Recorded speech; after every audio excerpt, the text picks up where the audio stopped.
Hello, everyone, and welcome to State of the Realm, your weekly Final Fantasy XIV podcast. This week, 10 days for those of you watching on Twitch, 9 days for those of you watching on YouTube. Let's just call it about a week and say we're almost there. We're in the home stretch, but there's still more news to cover, stuff that came out of the E3 interviews that you may or may not have heard about, including stuff about Ishgard Restoration, which has me pretty excited.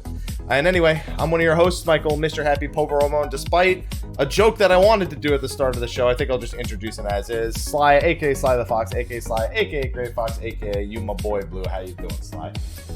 Feasible. Yeah? Yeah. You doing all right?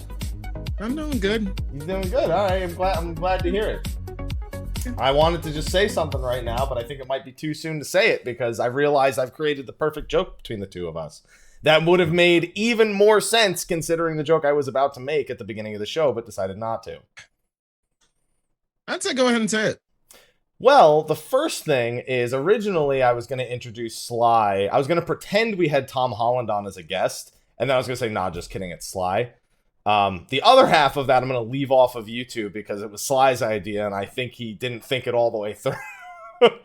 But even more so, based on an event that took place within an hour ago, I was going to tell Slyh I loved him a certain number, and I feel like that would have applied very much so towards referring to Tom Holland. So I'll leave the rest of it to those of you who know what I'm talking about. So I think Slyh's put it together at this point. Mm-hmm. Yeah, that would have been good. Would have been. Yeah, it's too late now though. I'll leave everyone else to piece it all together. It's a mystery. Ooh. Well, Slyh, it's just you and me this show. We haven't done one of these in a few weeks. Wow. Yeah, it's a little more intimate. Yeah, I like it. Yeah. Definitely. I love you 90,002. That's gonna be so used next week. That's gonna be wonderful.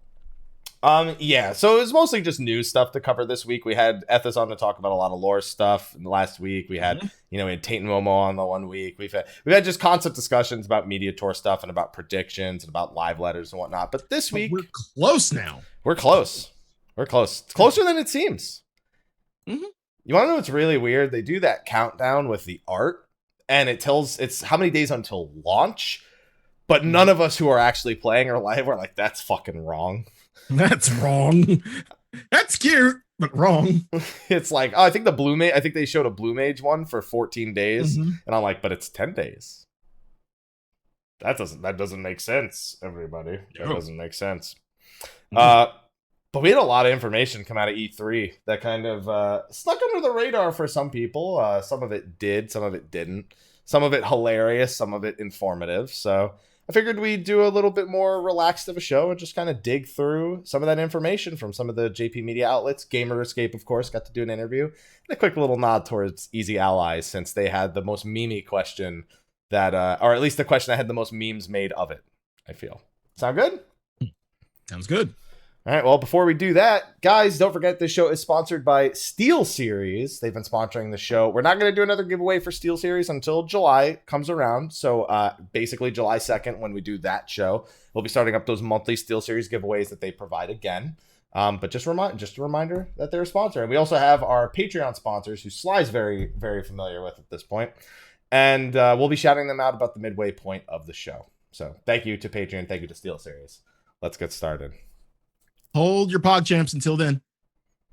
Yeah, Slyh wanted and Ethys wanted the preliminary PogChamps last week because we weren't going to do them because the show started at such a weird time. It's only been 3-4 days since the last show at this point. Yeah. It's always weird when the shows work out like that. What are you smiling about? Oh, because they're doing it already. He said to hold them. Oh, you guys can't control yourselves. Unbelievable. Yeah. All right, so we're going to be going over a bunch of interviews today. Some of these translations were posted on Reddit by user Carrier of Light. Thank you to them. They do tons of translation work on Reddit. I reference them all the time for videos. And also Gamer Escape got to do an interview that has some pretty interesting questions and answers and release dates for some features in there as well. So what do you say we start with the JP Media one, Slyh? Just literally go down the list, maybe skip around a little bit. Yeah. The first one's kind of funny because it's about Titania at E3 and the clear rate being shit. Okay, like people told me this, and like people came in stream and told me like, hey, the clear rate's kind of about like really low, like maybe about 30%. I'm like, well, here's the thing. At events like this, especially E3, you get a lot of people who, you might not have a full group, and hey, somebody needs to fill in a seat who's never played 14 at all. So that might be a reason why some people were saying DPS. I'm like, really? DPS an issue now? Healing would be the issue. Well, a big thing, healing. I don't think you should say the words healing and issue in the same sentence. I think there's some people who might be, oh, you want to hear some issues, huh? Yeah. That's not the only thing, though. I remember Susano also having a really bad clear rate 2 years ago, because the E3 before an expansion launch is always a primal no one's ever fought before, with jobs that they've never played at that level range before. Right. Plus people who have and haven't played the game before, plus people who may or may not actually be good at the game if they have played it before. Yep. Tons and tons of things that you have to take into account. And for Titania, the first day was about 30%-ish. It was a little bit lower than 30%.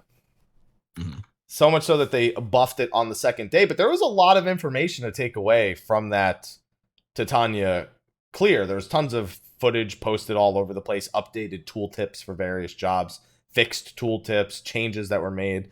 And at the same time, I feel like I learned nothing about most jobs from all the information that came out about Titania. Did you get to peek at any of the E3 footage that was going around, like over the shoulder? Not yet. It's pretty interesting. It's pretty much a lot like the primals we have, but the ad phase apparently was pretty DPS intensive, at least for the attendees in particular. And it was just basically 3 giant ads. Each one had an ability, and you had to. It's the usual. Oh, I'm gonna charge up my super attack, but they were like 3 giant ads, and apparently people are having issues with camera angles, and the AOE's that they were dropping were huge, or there weren't very many safe spots to stand. So it was a pretty fun looking normal mode fight if you ever get the time to take a look. Yeah, I'm looking forward to it. Based off what I saw from the live letter, yeah, I'm looking forward to it. He was playing God mode and everything. Yeah, he always does that. He went a pretty long time. I was surprised. Right.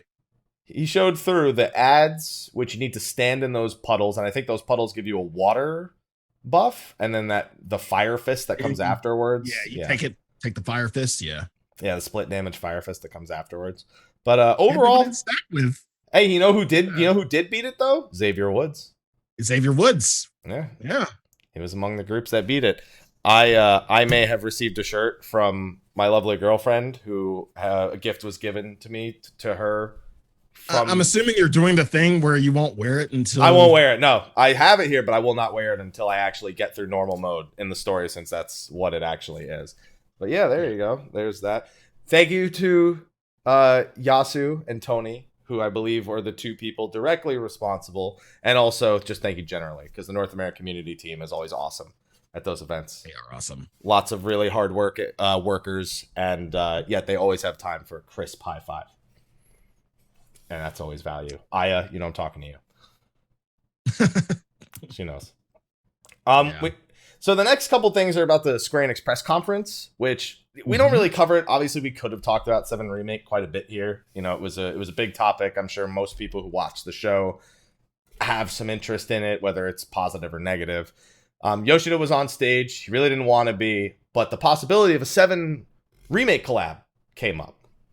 And it's something it seems the main reason why it may not happen is just because he doesn't want to interrupt them. He says he's specifically afraid that it would disrupt or affect Final Fantasy VII Remake's launch. Do we care? Because I want stuff. I don't even know what we get at this point. Like, what would you want? Akin to the 15 lab, but again, that took so long to happen. Yeah, and by the time it happened, cool, it happened. It happened on the deathbed of the previous game. But I guess 7 Remake comes with the unique advantage of it not being one game. I guess we could call it an advantage because they could technically do this whenever they release a 7 remake, like a future one. Yeah. But I want it like in March. I'm patient with this one. I could really wait. I don't mind waiting on like a 7 remake collab. Like I'm not gonna be the type that's asking every leveler, so when are we getting that 7 remake collab? Nah. I learned from the 15 remake collab. I mean the 15 collab, excuse me. Yeah, just be patient. Yeah, but no one's patient on the internet. I guess I don't even know what items I'd want because we have Cloud's basic outfit. Cloud's hair is a unique reward from like contests. So I guess his sword. I don't know like what else I'd really ask for. Yeah, have Tifa. Oh. Yeah. No? Yeah. I don't know. The sword is the only thing that comes to mind personally. Aerith outfit. Yeah, people just want outfits of all the characters, I guess. Yeah, Tifa or Aerith outfit. Yeah, that's what I was thinking. Dude, people would freak for a Tifa outfit. Don't even get me started on Tifa outrage and how bullshit it is. But trust me, I'm with you there. The bullshit meters at maximum when it came to that. When it came to certain people's reactions. She's not thick enough. Dude, Slyh, that look is scaring me. It's scaring me, Slyh. Y'all motherfuckers nasty. That's all I gotta say. Coming from the guy who spun out a Dick Chariot conversation over the year. Y'all motherfuckers nasty. All right, I agree. But yeah, 7 remake. I mean, Nomura is also working on the designs for characters in 14. Mm-hmm. It's just, is it really that much of a concern of it disrupting the game's launch? I mean, but that's adding on to the work that he's currently doing. I guess, yeah. Unless he's killing 2 birds with 1 stone and we don't know about it. That would be fancy. Yeah, I remember for the longest time they just kept saying that, yeah, 15 collab maybe someday, and then it happened. It's like they just kept saying, yeah, someday maybe, yeah, we've talked about it, and then it was there.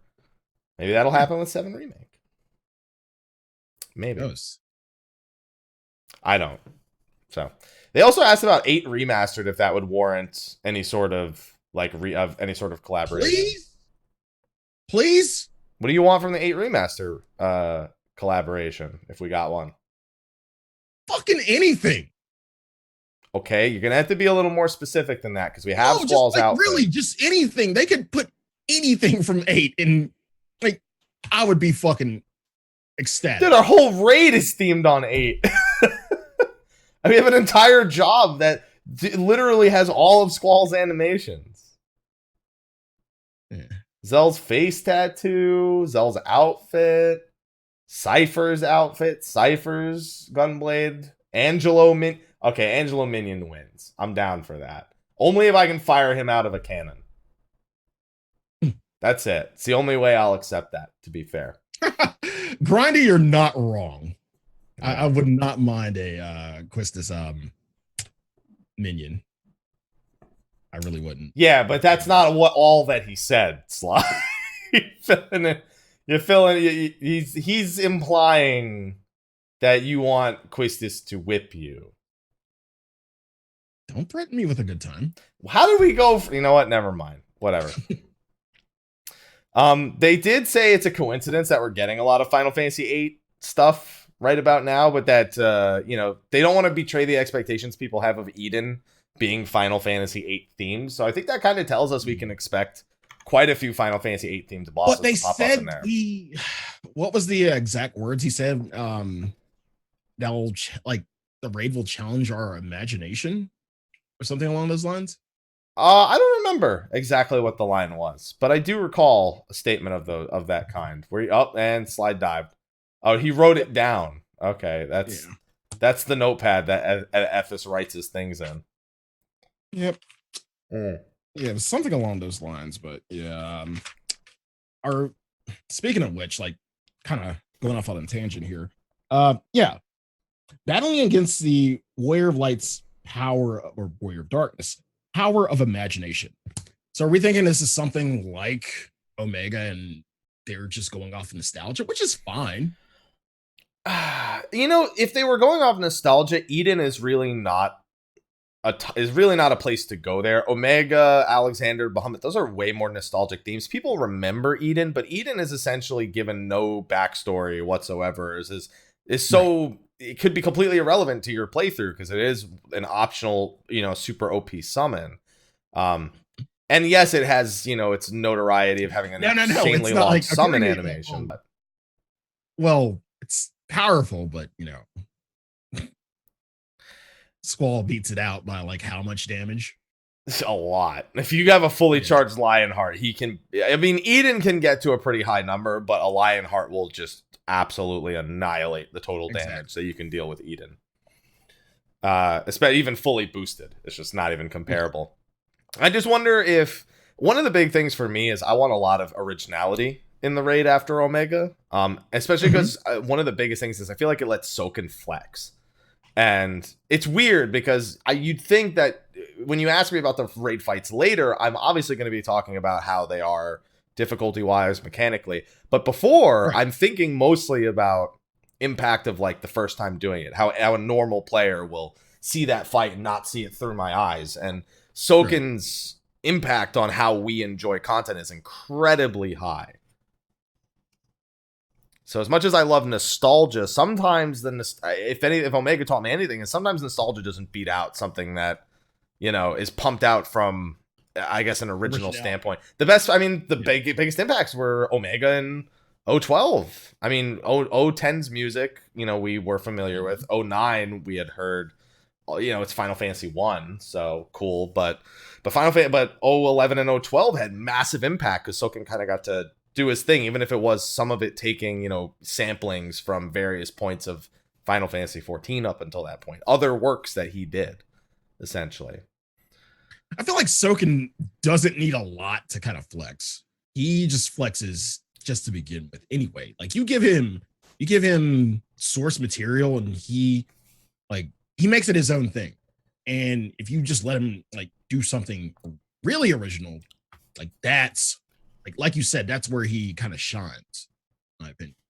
Yeah, and so I as much as I'd love to hear Soken's interpretation of Force Your Way or Man with the Machine Gun, Final Fantasy VIII has a wonderful soundtrack that he could certainly do some work on, and give it his own twist. There's still those songs to me, and they're not songs I'll ever affiliate with Soken. I'll always think back to the originals. And so I want songs that are impressionable from him. And so I hope as much as they go into Final Fantasy VIII stuff, they give Soken the room to flex in this one location because his themes for the raids make the raids sometimes. They do. Chicken tenders. And they embrace the memes, especially Koji. Yep. So fingers crossed there, especially because the 24-man's probably just going to be all Nier remixes. He probably won't have any room to flex. Like with Ivalice, he didn't really have any space to do anything but remix. Great remixes, great themes, but I'm not gonna ever affiliate Soken with those themes as good as they are, and it'll be the same for me with Nier. True.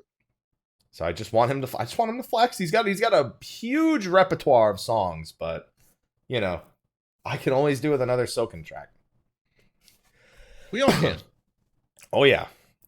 Now, the next one's a big one. Now, for those of you who have been avoiding the 5.0 launch trailer, if anyone's told you there's spoilers related to it, I guess here's a little spoiler warning. It's a launch trailer. Like, anything they want us to know is either a red herring or not the whole truth.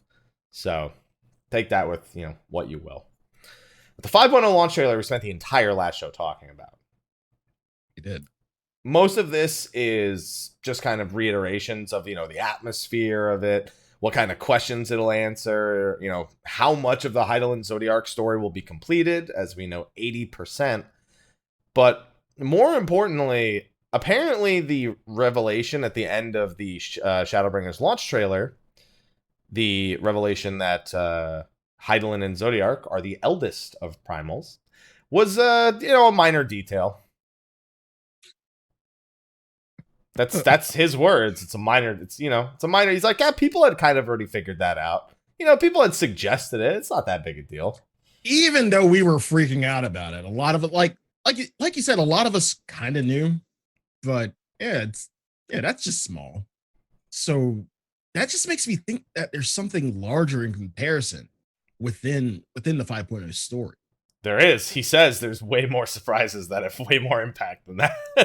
So compared to these other things, that's whatever. We can that's nothing. We can drop that little tidbit in there. It only changes like everything we've understood up till now because we never had confirmation, but now we do have confirmation about it. No biggie. And then it draws the question of us going to become the Warrior of Darkness. Are we just dropping our tempering and being retempered, or what the fuck is, maybe we're not tempered. I've seen people suggest Midgard's armor broke our tempering back in 2.5.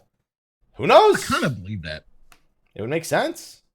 It makes sense. We reobtained the Blessing of Light after that, but he might have broken our tempering at that point. But we'll find out, because apparently, the fact that they're primals is, it's no big deal. People, they knew. We see primals every day. We're fine. Yeah. Next is regarding the overworld, which is a pretty hot topic in Final Fantasy XIV. Frequently, people like to say there's not really much to do in the overworld, even though I actually spend a lot of my time doing the 2 or 3 versions of overworld content we actually do get. Beast tribes, hunts, and treasure maps. I do all 3 of those things. And soon fates again. Because they all make money. I mean, my 191 mil definitely doesn't disagree. We had a pretty good one the other day. Got my first silver Matanga 2 weeks ago. It was pretty nice. You said that. Yeah. It was pretty nice. It was a nice 100K in everyone's pocket for that one. But regarding the overworld, big thing, and we did discuss this regarding the launch trailer, as we kind of resolve the issues of each various zone, that area regains night and weather. So, pretty substantial impact. Sounds a lot like what we're doing with Eden, which is restoring the elements to the first. Yeah. Time does exist on the first, but the skies will always be bright. The weather and skies will change according to each player's progression. So some might see a dark night, not the job, an actual night, while others see a bright night. Cities on the first do have summoning bells, and they are able to link to the source. That's a big thing. A lot of people were wondering if we were actually going to have to go back to the source to use the market boards or anything. No, come on. You knew they were going to write us a way to not have to go back to the source for that. Come on. I don't know if you thought any other way. No. From a gameplay, not even from a lore standpoint, just from a gameplay standpoint, I knew they wouldn't do it. It seemed kind of idiotic to even put that in even from a lore standpoint. Yeah, it just doesn't. Some things just you can't have them be lore friendly. You're gonna make up some bullshit lore because no one would have wanted to do that shit. That's a fact. No one would have wanted to do that. I'm just interested in seeing how different the zones look. We kind of got a peek at it at the live letter. They showed the level 73 zone. We got to experience it at the media tour. Yeah. And then when they went back and did it again, it was shrouded in fog, and it looked like, a normal day cycle was taking place. So pretty substantial differences. So I wonder how the first will look the first time we go through it versus by the time all is said and done. I'm kind of concerned how fast, I know this is just 5.0 and we haven't gotten to we don't know about anything beyond that, but I'm just kind of concerned about the pacing and it feeling like everything is being done in one shot and it doesn't feel it, or it won't feel like there's anything after. But they did a pretty decent job about this, but I'm just kind of a little bit. Yeah, I can understand, when we finished Stormblood, we freed Alamigo and defeated Xenos, and it's in one patch. Yeah. Then suddenly there's this whole Tsukiyomi plot, and, and it's okay, I guess that's what our mid-patch, finale looks like. Yeah, no, I understand that. I think that's a fine feeling to have. There's also the thought of, when we're done on the first, us having this sort of permanent connection to it to be able to go there at any point. Because there has to be a point where the source and the first have, sort of problems that are equivalent to one another, you know, problems that need to be solved on both versus just fixing the first and that being enough to fix the source. But we already have problems on both. Exactly. So how do they pace the plot? Because one of the biggest complaints of Stormblood was this hopping back and forth between Alamigo and Kugane, where the Alamigo plots just seemed irrelevant. Do they have to do that again with the source in the first, or how well do they tie it together so the pacing feels a little bit better? Okay, I'm gonna go ahead and post this to you because like it's something I've been thinking about. When will we deal with Gabranth? That's a good question. We still don't understand exactly what Tartarus is leading towards. Right. That could be what takes us to Nier for all we know at this point. We don't know. Don't tie it to Nier. I mean, 24-man to 24-man, I wouldn't be that surprised, but... I feel like that needs to be its own thing. Maybe it is. Maybe Tartarus is involved with the main scenario plot, but there's... I mean, I couldn't weigh a prediction on that, and you know, in either direction, really. Fair. I just want to know what guys in Estinian are going to be doing. Chat brought it up. I want to know what the bros are going to be doing. Yeah. I'm excited. Next thing that got brought up, by the way, the first interview we've been reading towards, and I will link it in the YouTube, is the Game Watch one. And we may have to skip over some things in the various other ones, depending on how much overlap. What happened? You got me? Oh, thanks, man. Yeah, he posted it in the Twitch chat. I'm just gonna put it in the YouTube. The next thing was in regards to trust, just clarifying a few things. You know, main scenario related instance dungeons, no plans to make them available in other content.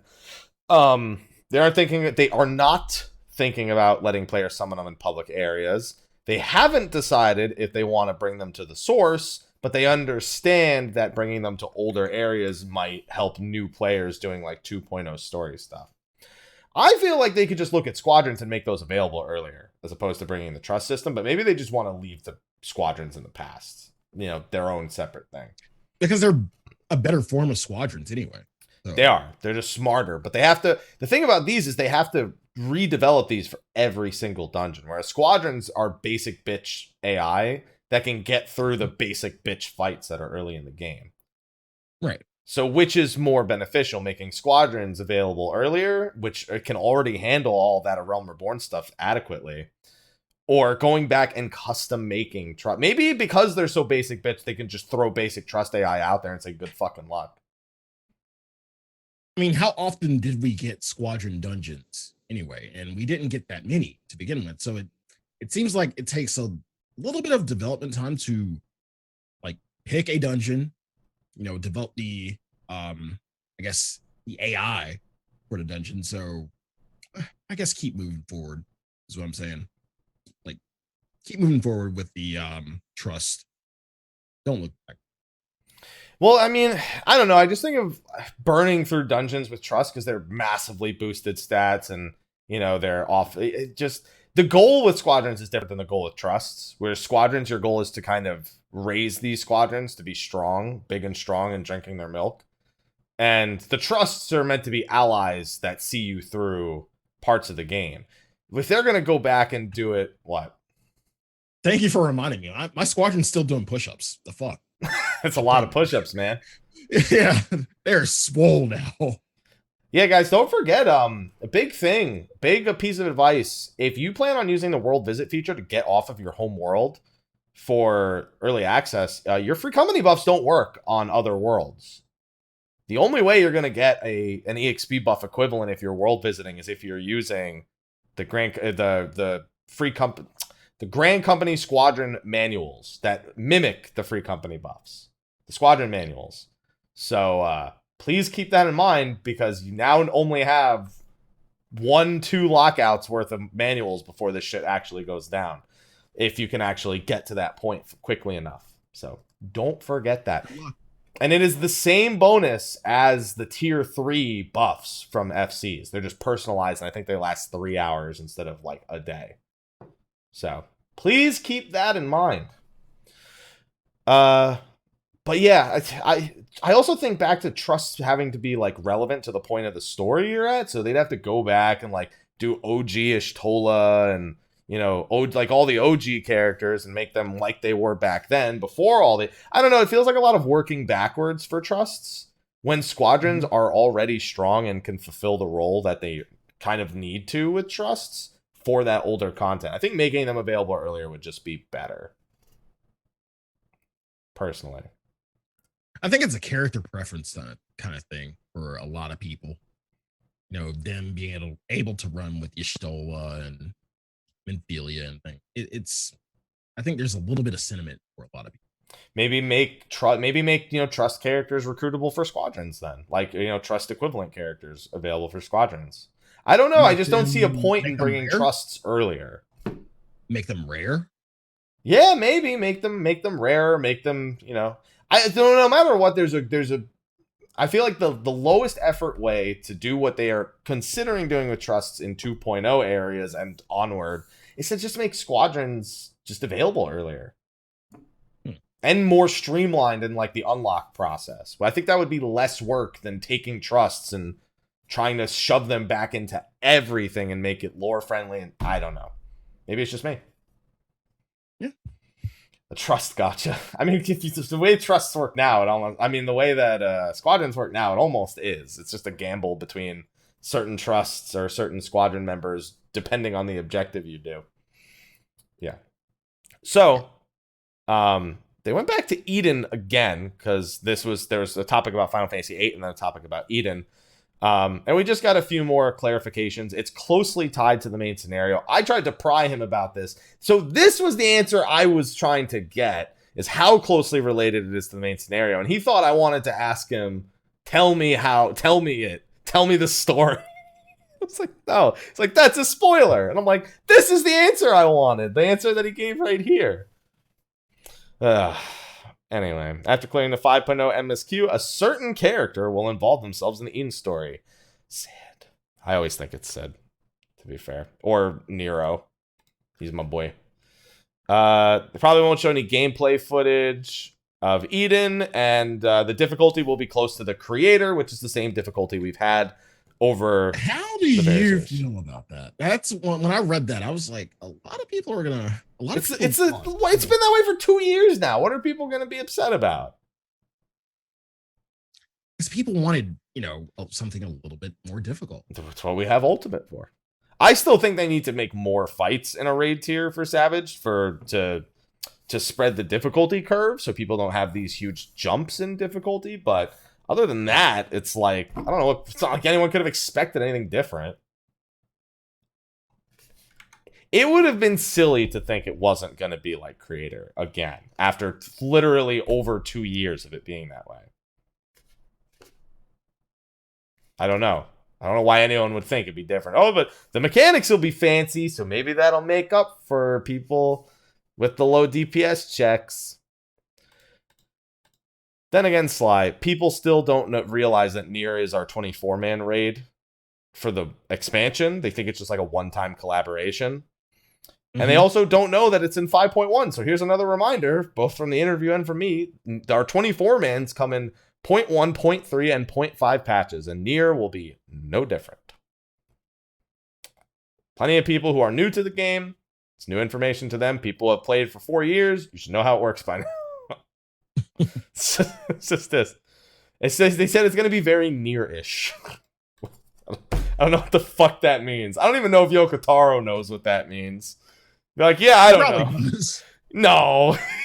He probably does. No. Yoko Taro we're talking about. No. He doesn't know. Just a lot of bullet hell. Yeah. So more Byakko, I guess. I guess. That's actually not a terrible comparison point. Delete your character.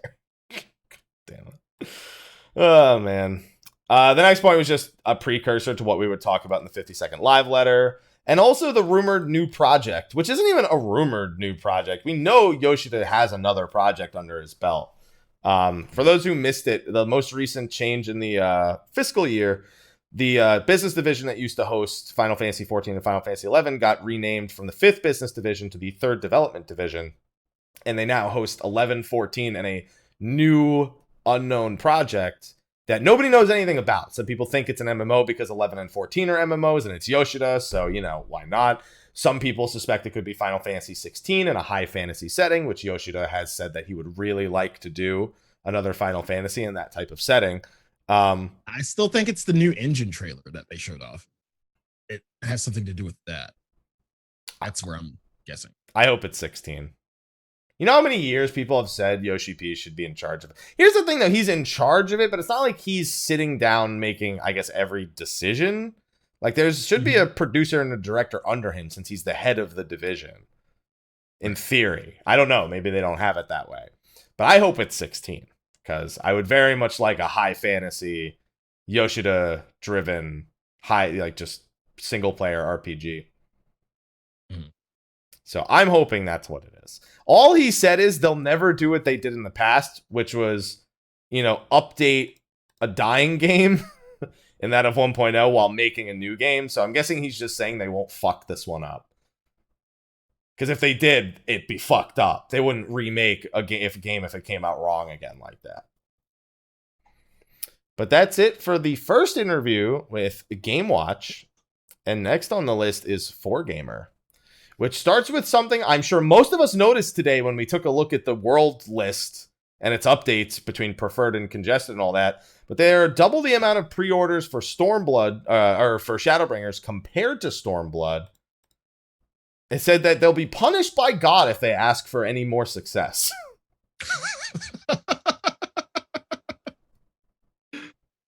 Wow. Okay. It's pretty intense.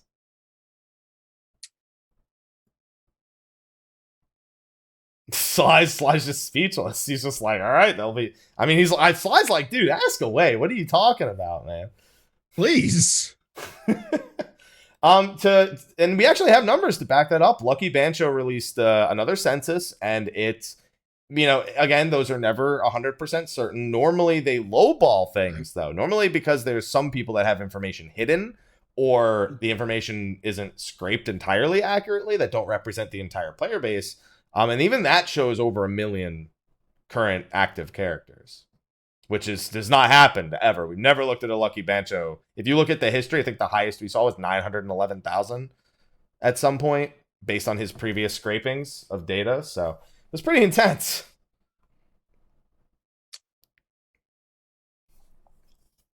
You say lowball? Well, because he can scrape a certain minimum of data, but he usually has things that eliminate non-active players and bots, usually. Mm-hmm. So, like, for example, I don't know, I haven't looked at what his criteria was for this one, but, like, if you're below a certain level, if you haven't been playing a certain number of days, or if you have your achievements hidden, he can't scrape your data at all. So, generally, you have to assume whatever he's projecting is slightly lower than what will be actual reality. So we don't know that for certain. That's the thing about, scraping data, is there's lots of, it's just a straight up 1-to-1 ratio of what's available. So we can't ever say for certain what's actually happening in that information. Right. But it's pretty crazy to think. And we kind of touched upon it last week that Final Fantasy XIV is at the success point. Some people say it's the WoW refugees. Some people say, in fact, everyone says it's the WoW refugees. Everybody says it's the WoW refugees. No one's like, oh, Final Fantasy XIV is just doing all this cool shit. They're like, fucking BFA, man. I mean, that, and a lot of people are trying it for the first time through promotions, through Twitch promotions. We're getting, like, it's not just the refugees, but the refugees make up a good amount of that percentage. Yeah. The blessed refugees. All 12 of them. Those exist? Oh, man. Now, speaking of World of Warcraft and WoW refugees, did you notice when Rise of Ashara is coming out for World of Warcraft? No. June 25th. Honestly, everyone's looking at it the wrong way. Everyone's looking at it. Everyone's like, wow. Blizzard's trying to compete with Shadowbringers. Why would they do that? It's so stupid. Y'all are looking at it the wrong way. It's literally the perfect time for it to come out. It couldn't be a better time for Rise of Ashar to come out. Because you now have something to do until the 28th. It's perfect. Play Judgment. That's God, it. You like Dude. Yakuza? Play fucking Judgment. They're play. Oh, God damn it. Maybe Rise of Ashara is really good, Sly. I haven't been playing BFA. Who am I to say that it's shit? I'm only listening to what other people are telling me. I've got no opinion. It's not an expansion, by the way. It's the new raid patch. Normal mode comes out on the 25th. Heroic comes out, or normal... No, LFR comes out on the 25th. Normal Heroic is on July 7th? Question mark? That doesn't sound right. July 6th? July 9th? July 9th. And then Mythic is like July 23rd or something. I don't know. It's something about there. But yeah. Dude, it's perfect. Dude, now people have stuff to do from the 25th to 26th, and that whole day the game's down on the 27th. Perfect. If you're not buying Bloodstain, you still got some sub time left, you good to go. Yeah. There you go. Came out yesterday, last night. Big game. I do hope that... I don't want World of Warcraft to do poorly. I don't. I feel like it's wrong to want competition to do poorly. Because it, competition breeds innovation. Or so they say. That being said, that's a ballsy move to do it on the 25th. I don't know about that. It's ballsy, man. I don't know about that. I don't know. Dude, don't forget, WoW Classic is end of the summer. Oh, no. Wait. Please tell me you saw the video that was posted on Reddit when Yoshi P was asked about... Yeah, no, we were gonna get to this. I did say we'd have a quick nod to Easy Allies at some point. Yeah. Hell of a question. It was. Dude, you know who my favorite Soul Calibur character is? Who? Nightmare. Nightmare. God damn it. Yeah. Somebody asked Yoshi P. Easy Allies, the media outlet Easy Allies asked Yoshi P if they would ever do a 1.0 server. And his only reply in English was Nightmare. Nightmare. No. Before the reply even came out, as soon as the words 1.0 were uttered, he just started dying. Like, he couldn't hold that shit in. Poor Ivy had to read through while he was just sitting there dying of laughter. And then Nightmare. Well worth it. If you haven't seen that clip, by all means, go look it up. Yeah, Easy Allies, E3, Final Fantasy 14. You'll find it. Trust me. You'll find it. Next little bit's just Hrothgar and Viera, just like where they fit lore-wise. Like Viera have a village, Hrothgar are part of the Gunbreaker quests, and Viera's have a village, and you'll have to find out about their lore and lifestyles.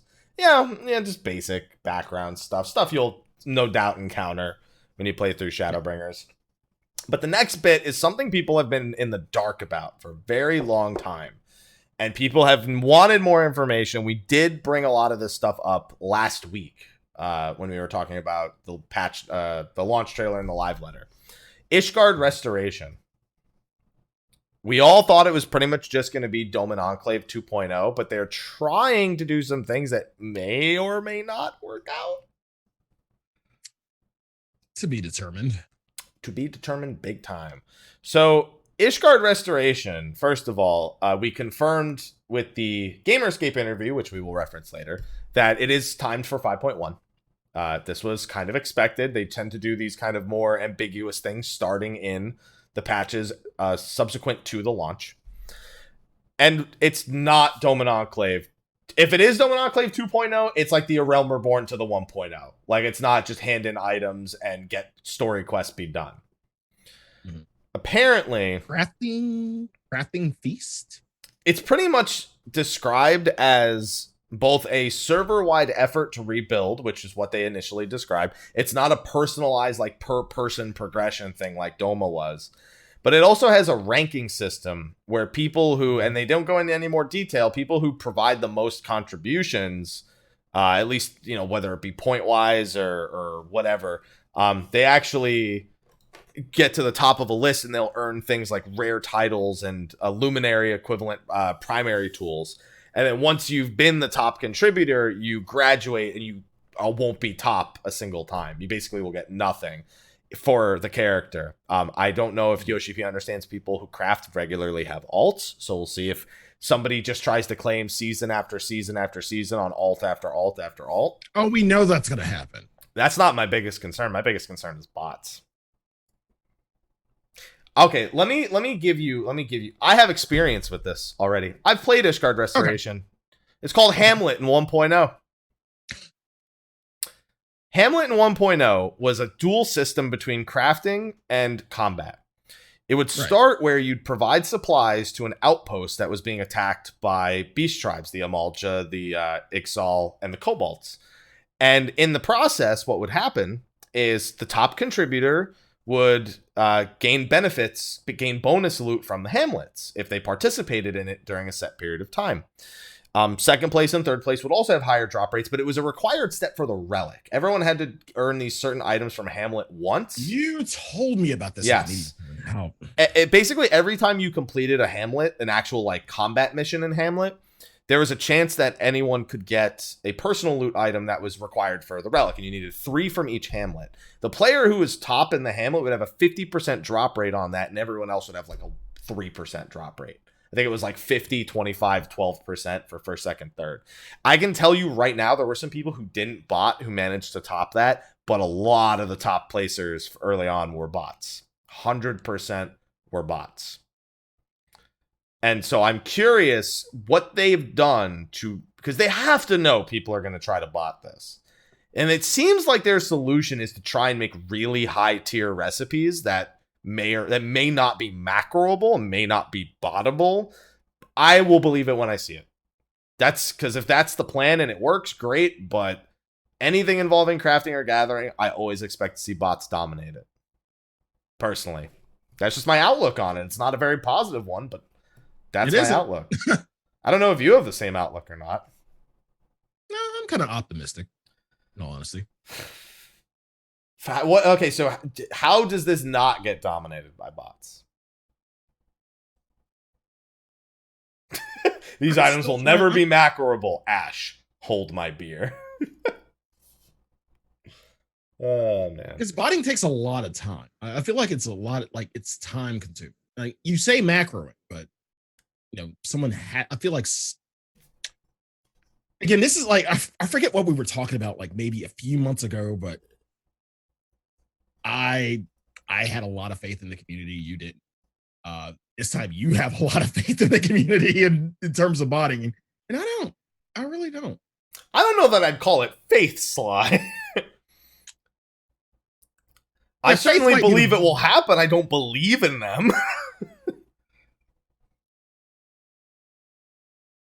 So yeah, I'm hopefully optimistic.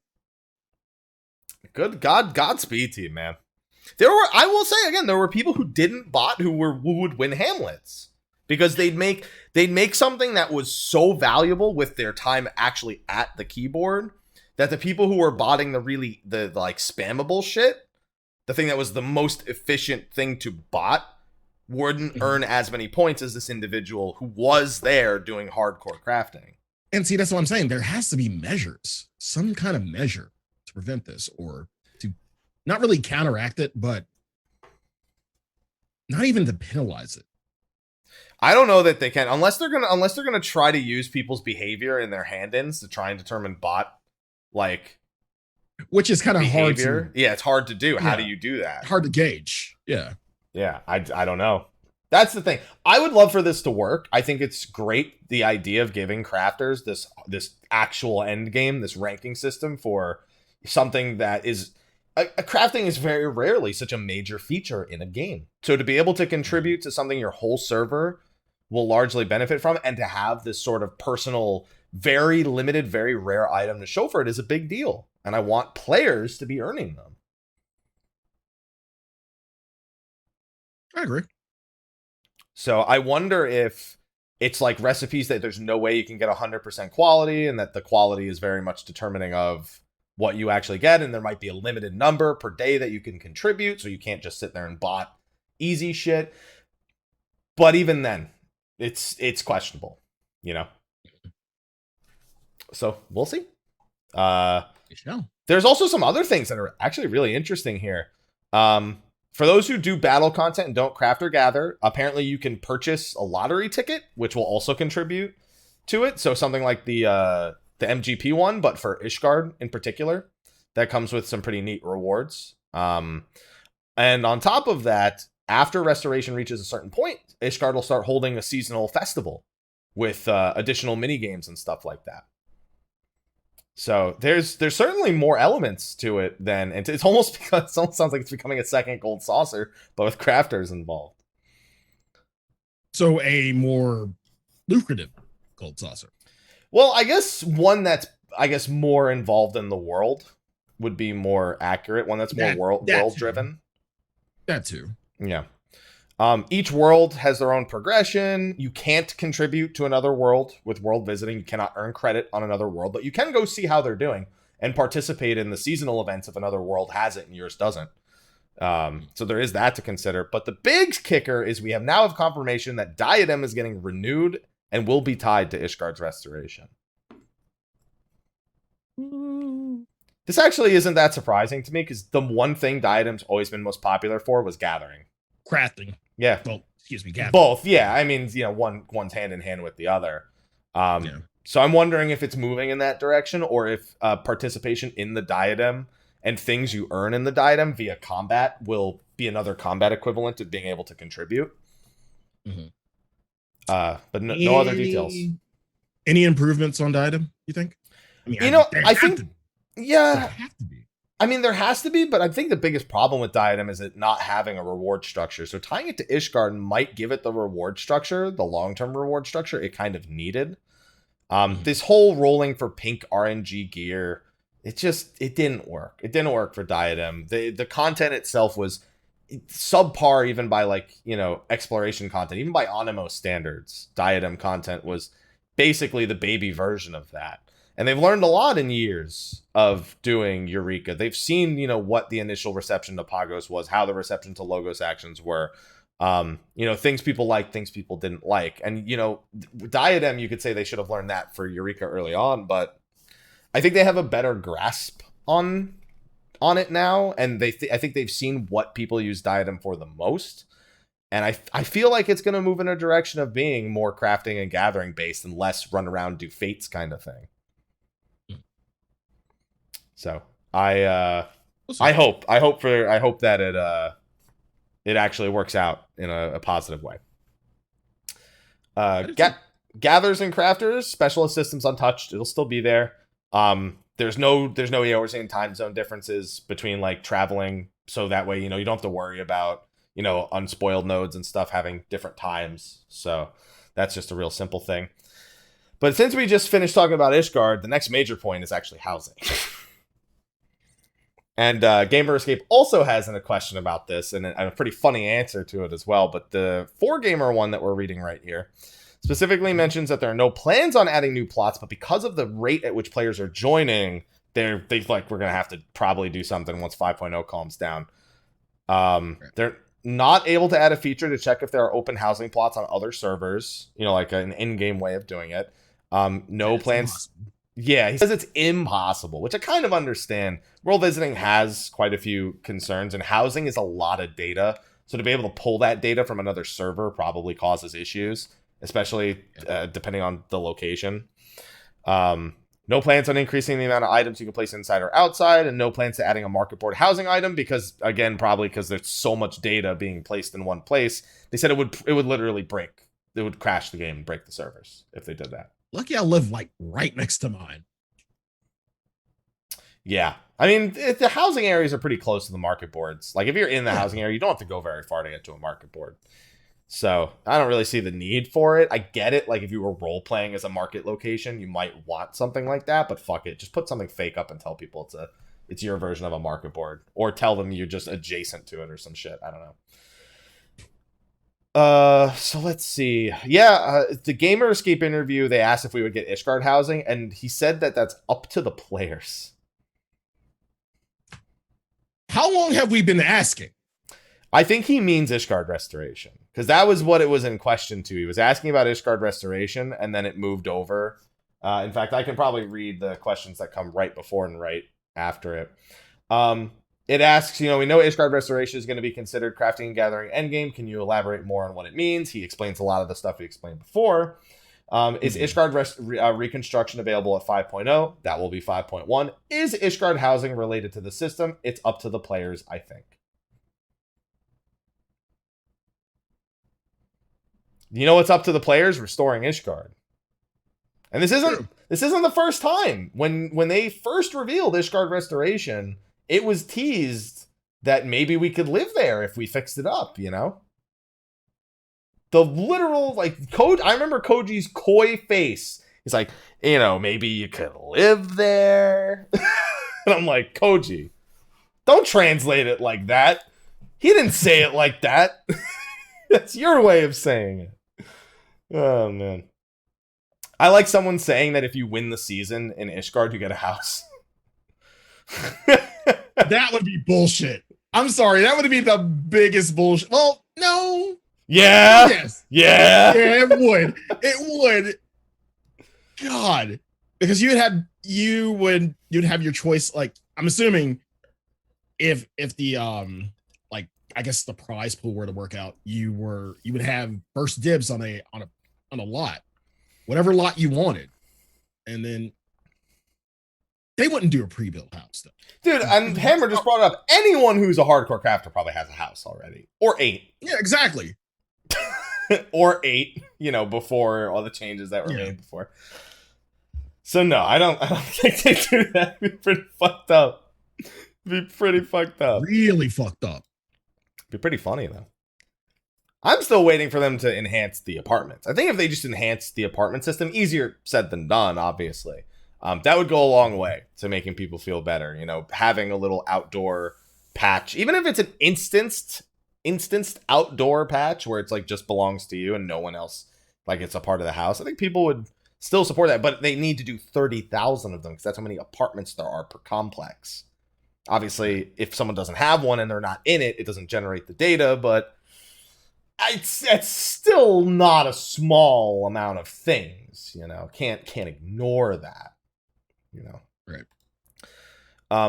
Armory chest, they won't be expanding it. They'd love to add more slots, but if they're going to add something that consumes so much data, they got to do things one task at a time. On top of that, there's, if they're going to expand data on things, housing might be a bigger demand than the armory chest. And we know we're getting double the space in the wardrobe. We know we're getting more plates. But I totally feel for people on this one. Just stop hoarding. All right. I mean, I feel for people on this one too. Like,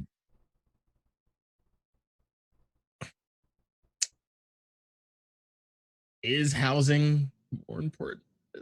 For some people, not for me. Mel has a house. I go there to hit the dummy occasionally. That's about it. Right. I don't know. I feel like this one takes priority a little bit. Just a little bit. Oh, we got quite a few inventory spaces this expansion. It's really hard to add inventory to shit. We got a pretty nice amount between the wardrobe, our saddle, and the actual inventory space that we got increased this expansion. Listen, everyone's like, it's not hoarding when you need all the things for all the jobs on one character. I can tell you with much confidence, I can fit almost everything, minus maybe like a gathering tool or two, if I cleaned my shit out. But I haven't. My saddlebag is fucked. A lot of us haven't. My saddlebag is fucked. My retainers are wide open, to be honest. And I consider myself a hoarder. I had to do spring cleaning like a month or so back. That's when I started leveling shit, just because I wanted to get rid of armor. I just need some glam, dude.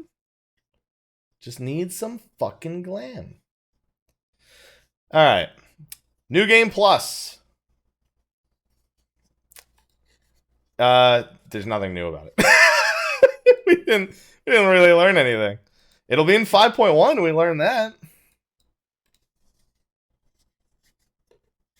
Cool. And that's it. That's pretty much it. That's all we really learned. We still don't know if you can use it to gain EXP on a secondary or tertiary job. But still. But the Genki interview touches on this, and we'll get to that in a few minutes. But yeah, going a little bit more. Here's some really important things. So we'll do the second two. We know about the left-handed gamepad. It's not even left-handed. It's left hand. It's just designed for the left hand. But it's not for left-handed players only, which is something I have a hard time. I keep saying left-handed.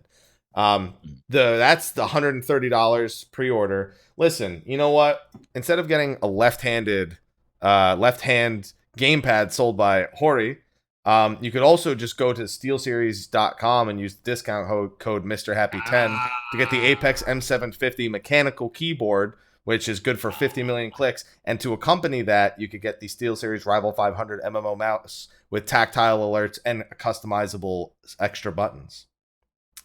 Just save 10%. Use the discount code MrHappy10. Thank you for sponsoring SteelSeries. Thank you. Thank you. But the more important thing is they confirmed that level 70 and Stormblood skip potions will both be available during early access. A big question a lot of people, myself included, have had. So for those of you who are waiting for that, it will be during early access. I need it for an alt for rating.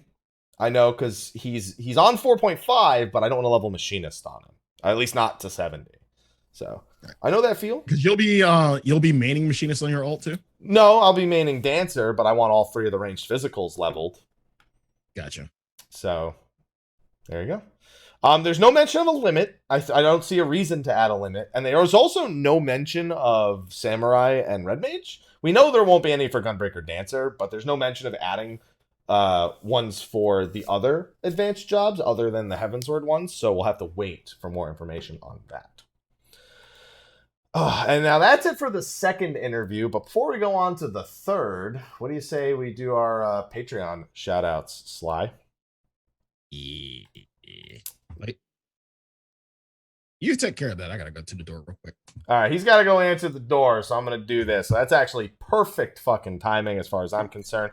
So everyone, in case you didn't know, we already mentioned SteelSeries is one of our sponsors, but we also have patrons over on Patreon who support the channel through #demonetize. Sly learned that and was reminded of that in a very direct way during his live stream earlier. So I'd highly advise going to Sly's Twitter and seeing what I'm referring to.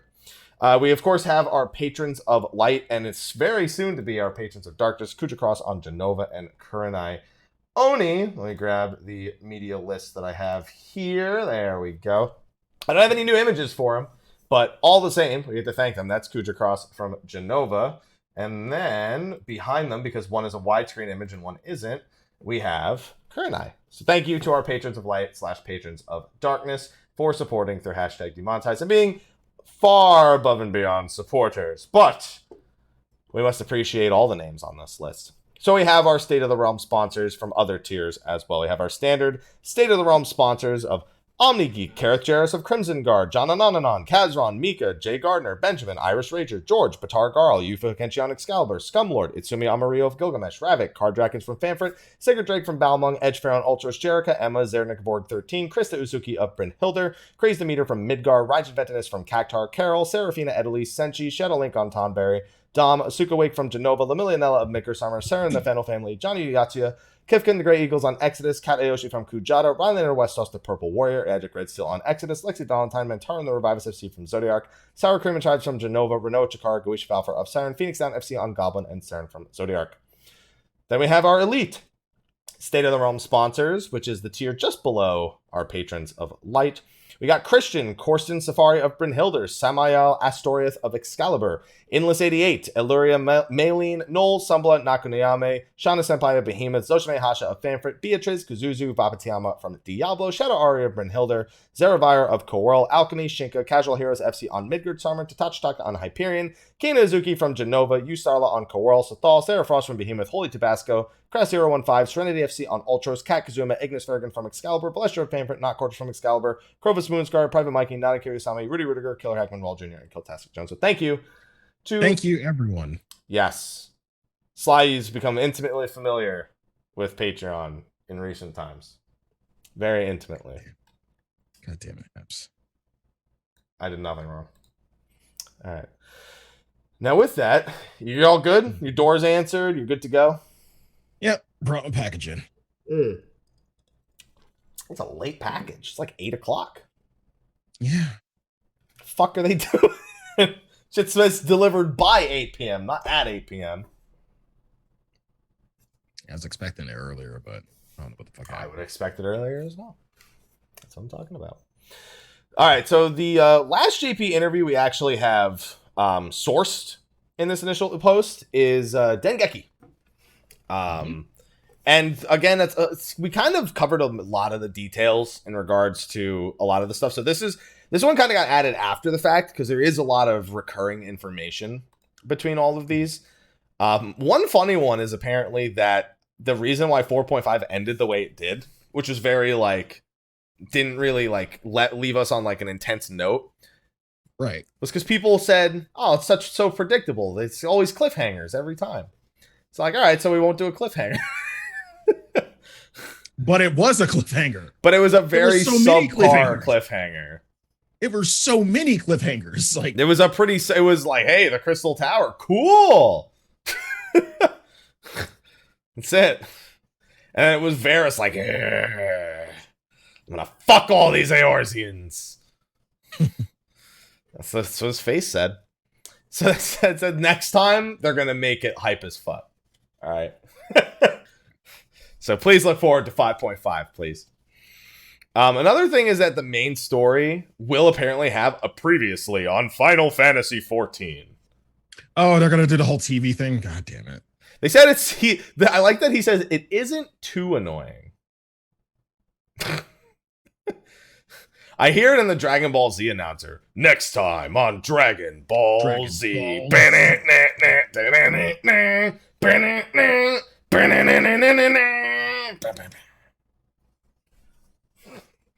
If they imagine they play that exact, they got Bruce Falconer, they got that theme. They're just yeah, we'll go with that. Yeah, that's a good time. It's a good time. They apparently they just said the last boss feels like a last boss for 5.0. Really, good job. So.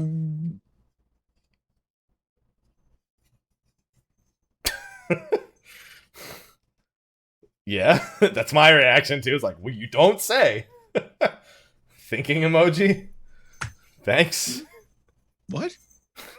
Okay. Well, they said the last boss is difficulty. Glad you let us know. I'm glad. Well, I guess they were comparing it to Shinryu. They're the difficulty's the same as Shinryu, but it feels, despite that, because some people would argue. As long as it's as epic as Shinryu, I'll take that. Yeah, I think the big thing is that, the normal modes of Thornton and Shinryu, they're not very hard. So, right. When you're projecting a final boss and people beat it in one pull, it's kind of how do you have to make it feel like a last boss? And right. that epicness is what they're aiming for with this one right here. So, just expect it to be an extravaganza as far as they're concerned. Yeah.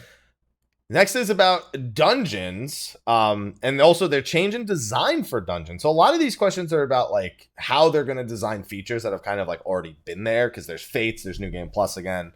For this one, they've stopped thinking about dungeons, about how intensely people need to consider the fights, because it's just not content designed for the upper echelon of players. There really isn't too much. It's a few AoEs. Requesting it. Yeah, people are requesting it, but the average dungeon's not designed that way. No. So they now look at it, how can we make this dungeon as enjoyable as possible? Not how is it quicker? Well, they talk about, and they've been working on this a lot since even Heavensward. I remember the Aerie was probably the first time we saw this, where you can see the dungeon falling apart as you go through it. And it's not the first time they did that, but I'd say in terms of visuals, it was the first time it was as grand. Yeah, aesthetics wise, it's nice. Yeah. But from a gameplay standpoint. They just wanted to make it look like, so there's like organized surprises, real-time shifts in the battlefield, things like that make you feel like it's not, more involved. It's not, but you feel it because of the, I guess, intensity of the surroundings. Especially considering most of the dungeons in 5.0 are main scenario related. Picking the location, tying it to scenario. They really want those things to come across in the dungeon. They don't want you to just go through and be like, well, made it to the end, guys. Woohoo, did it.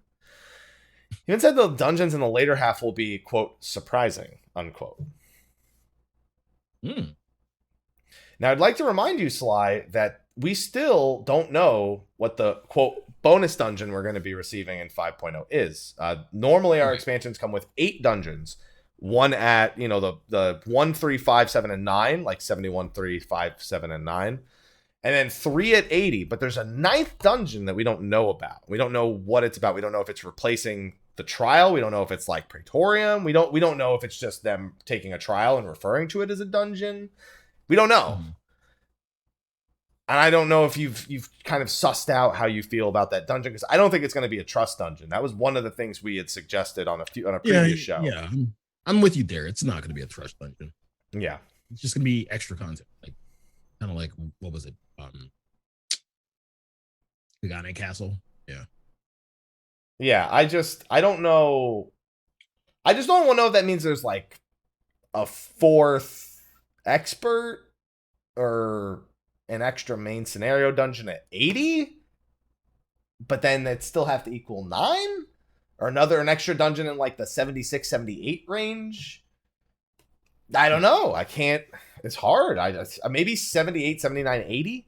So there's like a flow of content into level 80. That's like, I guess, a little bit more grand. I'd be down for that. I mean, I'd be down for filling in any of the level ranges. Sometimes it really sucks having to do that same dungeon for like a couple levels straight. So I still think going from the 0 to the 1 level, like 70, 71, 60, 61 is still the worst. But I also understand why they probably wouldn't add a dungeon in that range. So I don't know. I hope that it's cool. Yeah. Then we have Fates. Lovely. The big thing with Fates is, again, we're talking mostly about design aspects, is making them better. They use the Ozim Step Fates in the reception to the way the Fate system was done in the Ozim Steps. That's the long chain. Yeah, you're right. Though it's like 16 Fates long. I didn't do a lot of the Ozim Step Fates. I should have. Really didn't. I just relied on dungeon level, honestly, at that point. Most people did in Stormblood. Most people who are doing Fates are doing them for achievements, or like they see an EXP bonus one, or because Raoul Bond said, go fuck yourself. Any of those things could have been a reason why they might have been doing a Fate. Right. But because Ozim Step Fates were the best received, they want more Fates like that. Fates that tell a story. Not this, some dude needs to walk from point A to B, but no one really gives a shit. Quests like that. The Fates in the Lakeland, for example, follow the story of elf knights who used to rule that area. Okay. So that's what they're moving. And we already know that they've completely reworked the Fate reward system to have this what's it called? Reputation sort of per zone, that like the more Fates you do, the more items you can buy. You get tokens to buy those items from doing the Fates in the area. There's crafting materials. There's basic components for like housing and stuff. So I like how they incentivized it. I am a fan of that. Yeah, I completely agree. It's because that was a big problem. Chat said it. It's not so much that Fates are bad. It's any reason we've ever been given to do them is just not great. Atmas, leveling was probably the best reason, and they've shied away from that over time because people weren't a big fan of it. Yokai Watch? Yeah, the reasons they've given us classically in the past to do Fates have not been good ones. Yeah. So they want people to feel like there's a reason for them to go out into the overworld, do these Fates, earn their reputation, grind out another objective for things that they could use for their housing or for their crafting, etc., etc. So does this mean that they'll never tie Fates to an event again? Sly, that's too bold of a statement for me to trust in. I will never trust that Fates will not be tied to something that we don't want them to be in the future. So, fingers crossed that you're right, but I'm gonna hold out hope on that one. And they said they're gonna be doing away with a lot of the small one-shot fates we mentioned earlier, but a big one is like collecting items and handing them in to an NPC. Nobody likes them. The only reason I do them ever is for S ranks. That's it. You can't get me to do them otherwise. Like, I don't even need to hand in the item for the fucking Earth Core one. So, just less shit fates and more of a reason to do them, pretty much. New Game Plus, a little bit more elaboration here. And when it releases, it'll have a Realm Reborn, Heavensward, Stormblood. It'll also have job quests, alliance raids. You can choose to reset them. You can choose to remark all of them as cleared. You don't have to worry about getting fucked out of continuing your story if you decide to trigger them as reset. It won't stop you from continuing the story that you're actually doing at the time. You can replay and witness scenes not available in the Neverending Journey. However, you cannot just pick where you want to start and stop. If you want to redo Heavensward, you're redoing Heavensward. Doing Heavensward. They ain't fucking about. You ain't starting halfway. It's New Game Plus, not New Game kinda in the middle. So, keep that in mind when you're going through it. And also, it's scheduled for 5.1. Yay. I had actually kind of hoped it would be 5.0, so if it did give EXP, I could use it from 60 to 61 on Dancer, but it just won't be that way. Right. Oh, man. I like how they have a whole section here for Machinist. Now, yeah. It doesn't cover any of the, like, global cooldown clipping things people are talking about. It's literally just why they redesigned it and how they envisioned it. The gun is just one of many weapons, but they have all these other Edgar-style tools, and they just, he was really scared of the backlash, but he says that, in terms of the aesthetic, he's heard mostly positive reactions.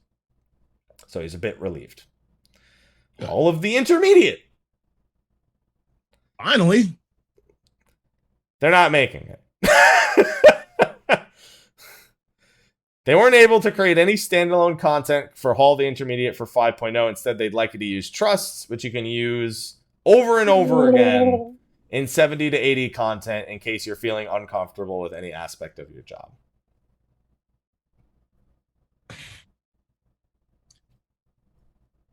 They sound like a bad safety net. I think the big fear is them telling people, like, what people want from Hall the Intermediate is to get people to do their rotations correctly. But then Square Enix needs to come out and tell people what the rotation is. And if they're wrong, they get flacked. And if they're right, then suddenly there's no player discovery in regards to rotation. I wanted to explain basic shit like, don't spam fire 3. They seem to have this envisionment where it's telling people too much about how to play the game. And I get that because realistically, players either want to be good or don't give a shit. There's no in between. Even like a player who's not great, they may not necessarily not give a shit. They may just they're either learning at a different pace or they've hit like a soft ceiling for themselves. Right. So even if you added a Hall of the Intermediate, it won't save anyone who doesn't give a shit. But it's a good tool nonetheless. It is. But you want it for the people who are not performing correctly, but it won't save those people. And again, it would be a logical next step for a lot of new players anyway. So it's just novice and what's the next step for them? I don't know. Playing the fucking game, I'd hope, but it seems that's not working out. We all have that expectation, but we've been asking for this for years. I know. I've been on that side of the boat. Yeah. Just doesn't see. It's just not happening yet. It's just that, we'll make a bad player good. The best thing you could possibly do is make some form of solo content that you have to utilize your, like, almost like Blue Mage's Carnival, but for the jobs. Right. And that's it. And like the good players will beat it and the bad players will bitch about it, and that's it. That's the end of it. It doesn't fucking solve anything. If a player wants to be good, they'll get better. If they don't give a shit. It doesn't matter what you make for them. But I still want it. Some effort's better than none, I suppose. True. Gear, tank accessories have overall been readjusted. We know about all this. Crafted gear won't have many changes. Housing's getting the preview feature, and Gold Saucer will have new content in 5.1. Not Blitzball, please. It's gonna be Blitzball, isn't it? I was so ready for Mahjong to be Blitzball. Now when they actually throw it at me, I'm gonna be fucking. They're gonna throw me for a loop. It's probably the snowboarding. Okay. It is probably snowboarding. I think it's probably snowboarding. I think it's gonna be snowboarding. I like the reason why we haven't had any new Chocobo racing tracks. They promoted the guy and no one's replaced him. I think they said they moved him up to actual like combat like content development. I forgot what exactly he's in right now, but I think he works on like dungeons or primals or something. He's your raid designer. They bumped him from Chocobo racing to raid designer. It's like, we don't have anyone else. Nobody else wants to make races. What if it's something simple like Moghouse? That would be really fucked up, but so fucking funny. I actually hope it happens. By the way, he's not talking about Final Fantasy XI's Moghouse, for anyone who's wondering.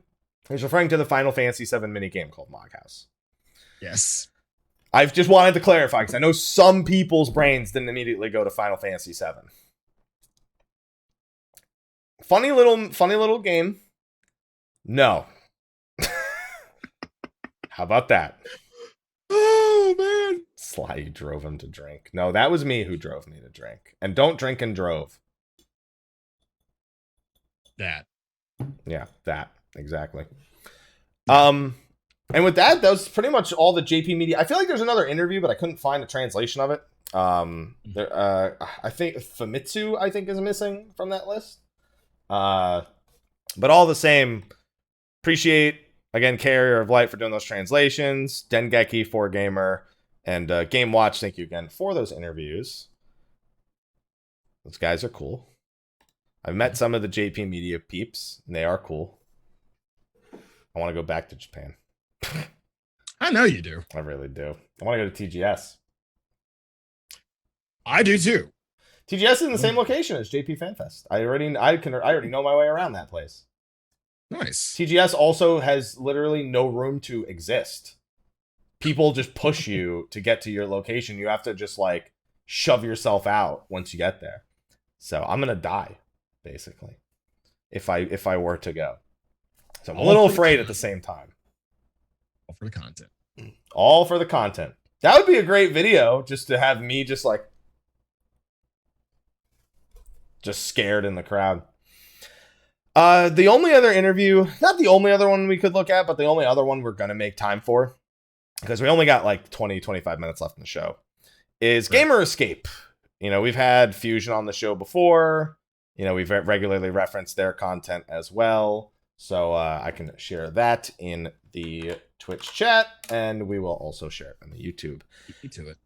We didn't already mention some of the stuff from them because it was so pertinent to other topics. Ishgard Restoration being 5.1. We got that from the Gamer Escape one.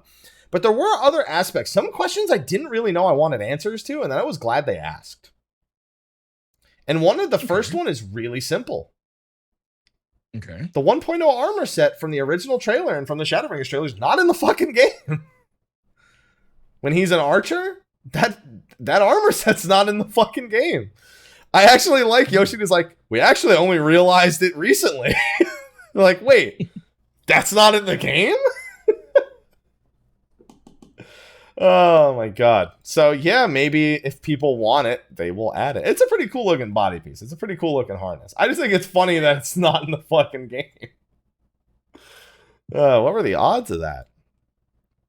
Another question is, and you know, you and I had just discussed this earlier, is if they would be splitting any content between the source and the first.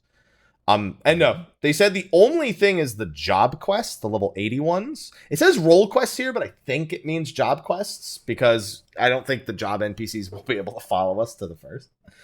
Of course. But other than that, everything's going to take place on the first. We don't know about 5.x, but at least for 5.0, you know, once we go there, we'll be spending pretty much all of our time there. Again, my main concern is like for 5.0, is this all we're gonna do, and then we just fuck off and go back to the source, and that's it? I hope not. I mean, yeah, that's the thing. When you introduce such like a tangential, I guess, step in the story from where we thought we were going, you run the risk of just abandoning that tangent. But I feel like that's expansions anyway. Like Ishgard was a tangent, and then, you know, we went off to, you know, we moved on to the next thing, and Ishgard was, you know, where the content that was there prior was there. So everything's kind of tangential regardless. There's always a reason to go back to those areas, but the game's not developed around them in a sense once those stories are completed. Mm-hmm. That's how I do it. I just hope these level 80 job quests are good. Apparently, they're supposed to be like near equal in volume to the job quests that we're used to from all the expansions, which was a big concern. Everyone just thought we were going to lose these entire job storylines that we've been building, and replacing them with one quest was like, eh. But they're supposed to be pretty meaty. Hold on, my neighbor's at my door. Keep going. You got it. Don't worry. So for those of you who missed this information, there's two types of quests in the expansion. There's role quests, which will be mandatory to complete as part of the main scenario. You'll need to complete at least one of them, whether your role be tank, healer, melee, or ranged. And those will follow the heroes of the first, which we knew as the Warriors of Darkness, and their stories and what happened with them before we met them, maybe after we met them as well. We don't know the exact details for it.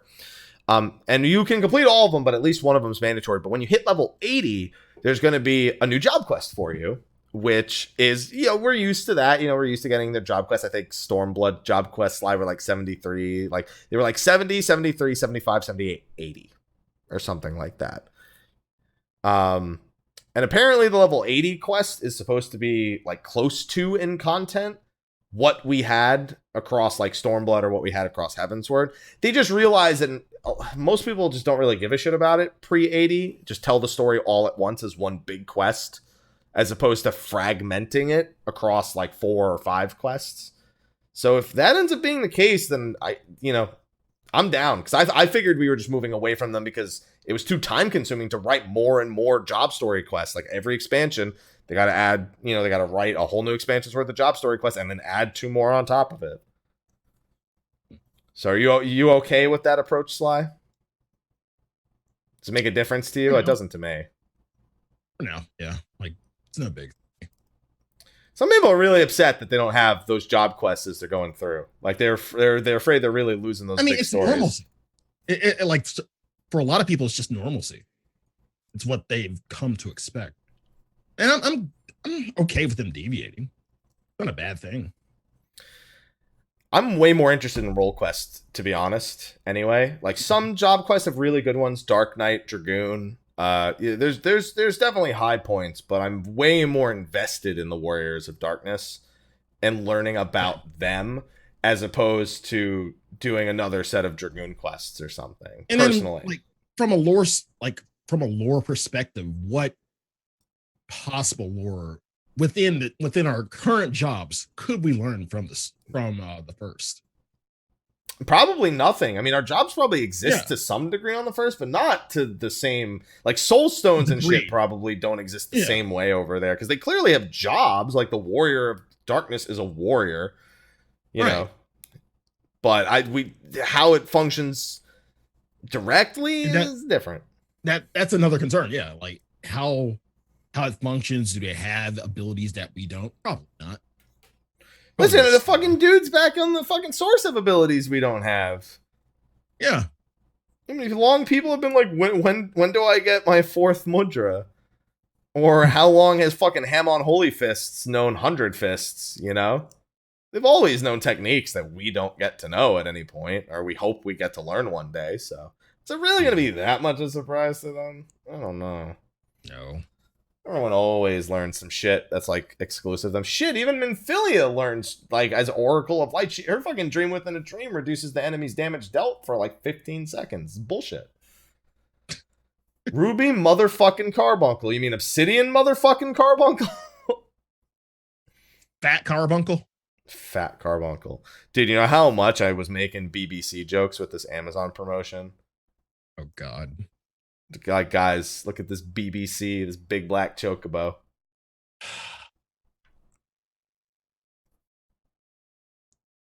What? Terrible. The British Broadcasting Company? Terrible.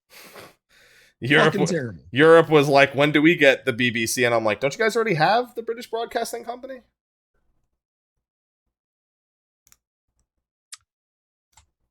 So, exploit. Okay, that's fine. That's fine. Welcome to my stream. By the way, this is how we do. Yeah. Let's see. Launch trailer. Warrior of Light is talking to an NPC that looks a lot like the merchant we meet at the start of A Realm Reborn, which can either be Brent, Brennan, or Bremont. Oh, few people were mad at this. Were mad they? At the response? Yeah, a few. It was the usual ambiguous response we kind of expect. So the general theme. So the question is it something? Is there something there? Is it just an Easter egg? Like why? Why is someone who resembles the merchant so closely available there? He's like, he doesn't really tie in with the narrative. It's just a sense of consistency. You know, the world shattered into 14 shards. When the world split because it was based off the same ether, each is a similar realm. There's the possibility that certain people, while not exactly replicated, will look similar on different realms. We wanted to depict that in an easily recognizable form. So we're starting this new adventure in Shadowbringers. We had this NPC show up. That's something we wanted to incorporate as a reminder that while yes, we are starting on this new important quest, hey look, there we are again. So it's deliberate. While many may look similar, they are not exactly the same person who followed the same path. Their fates may be different in different realms. We wanted to depict this aspect, so you'll probably encounter other situations with other characters you come into contact with throughout history. What were people mad about? And they just wanted like something to be tied to it, I guess. Yeah, I was just looking at I saw a few people tweeted on Twitter like do not. That's where people tweet, yeah. Thank you. and someone even wrote like next to the last part of the response, do not like this. Okay. Yeah. So yeah, I don't know. This all sounds fine to me. They're saying that like odds are, you know, people aren't the same, but if there is someone who's like similar, we'll just, you know, here's a little reference to let you know it's technically possible, but it's also just a familiarity thing. So I don't know. It seems simple to me. You might run into a character here like, oh, that's this world Sid, or that's this world, but like they're not actually Sid, or they're not just like a doppelganger of them. They're just like, this is the guy who makes all the machines here, and this is the guy who does this, and this is the girl who does that, and it's like, oh, that's like relatable to this person on our realm, and yada yada yada. Yeah, so who's our first Hosh font? Who's dying to a spear, boys? Who knows? World visit feature. Are you expecting it to impact early access? He said it seems to be working fairly well. Framework seems to be, they're pretty confident in it. You know, if you're in Balmung, though, you may run into, you know, login issues. I'm glad that he doesn't use any JP. I guess it makes sense because an NA person's interviewing, but like I'm still glad that he doesn't use like a JP server as a reference point. He says you may want to move off of congested worlds to a less congested world if you want to play comfortably. Sly, I don't know if you've looked at Ether and Primal on the updated congested list. It's looking pretty rough for Ether. We've got 5 congested worlds. I kind of saw that. Yeah, there's not very many, quote, less congested worlds left on Ether. So, can we just get more servers? EU just got one each. You know, yeah, y'all are fucked. We're all pretty boned. Yeah, we're all pretty boned, man. Let's see on Ether. Let's see on Ether. Cactar, Fairy, Gilgamesh, Sargatanas, and Siren are all congested, while Jenova, Midgardsormr, and Adamantoise are standard. Primal, Behemoth, Excalibur, Hyperion, Leviathan, and Ultros are congested. Lamia, Famfrit, and Exodus are standard. And on Crystal, Balmung is congested. There's 1, 2, 3, 4. Coral, Diablos, Malboro, and Mateus are standard. And Zalera, of course, along with Goblin and Brynhildr, are preferred. Crystal, you're about to get some new friends. Seriously, don't jump to Crystal just because of this bullshit. Again, you're stuck there for 90 days. Only if it's on the preferred worlds. It's on the standard worlds, not 90 days. How long do you think they're gonna stay? Not long. Exactly. They are not going to stuck there for 90 days. Let's say you actually these are for I like how suddenly it's like this terrible thing to be stuck on Crystal. Like, I didn't expect you to take it there. No, I'm not saying it's bad to be stuck on Crystal. I'm just saying, like, if you decide to leave and like, hey, I want to go back, is it okay now? It's probably okay. It dies off in a few days or a week. Give it that long. But if you just jump ship, instantly and expect to get back, yeah, you're stuck there for 9 days. Have fun. You know, that's not even the biggest concern. So obviously transferring to a standard world or a preferred world is possible, but of all the worlds I just named, only Exodus on Primal and Brynhildr, Coral, and Zalera on Crystal have character creation available. So even most of the standard worlds have closed character creation. Yep. Oh boy. Yep. Boy. Good luck. Now you can still transfer, but there's not very many open for creation. So good luck. Just make more servers, Forehead. That's it.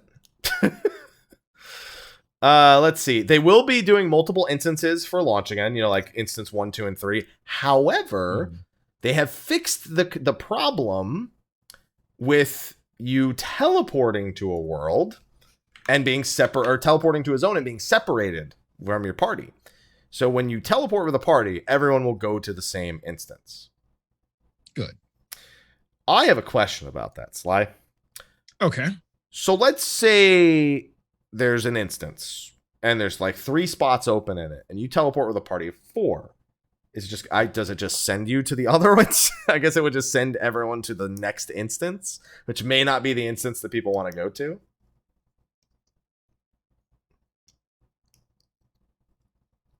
That is a good point. I guess that's the only way for it to happen. I don't see how it makes sense any other way.